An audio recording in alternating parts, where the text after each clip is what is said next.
Bonjour à tous, le CAC 40 perd 1,3% actuellement. Aux États-Unis, les autorités ont indiqué qu'il faudrait mieux que les Américains ne fassent pas trop de voyages actuellement en raison des menaces terroristes, notamment sur l'Europe. Du coup, toutes les valeurs liées au tourisme, au luxe, sont en forte baisse, à l'image d'Accor, moins 4,5%, ou encore de LVMH, moins 4%. Le problème, c'est que ces deux valeurs restent encore assez chères, avec des PER supérieurs à 20, il y a donc une marge de baisse sur ces deux valeurs. Sinon, il y a pas mal de publications aujourd'hui, certaines sont bonnes, d'autres catastrophiques. Zodiac, c'est assez catastrophique, avec un plongeon de la marge nette aux alentours de 6,4% en raison d'un problème dans sa division siège. L'action est en forte baisse de 10% actuellement, c'est vraiment une très mauvaise année pour Zodiac.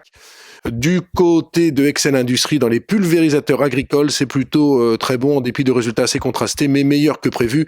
L'action gagne actuellement 10%. Un mot de GFI Informatique, vous savez qu'elle fait l'objet d'une OPA d'une société du Qatar qui s'appelle Manai Production. Eh bien, GFI gagne 30% et se positionne quasiment sur le cours de l'offre. Je vous conseille d'apporter parce que ça m'étonnerait qu'on touche un acheteur payant plus de 8,50 sur GFI Informatique.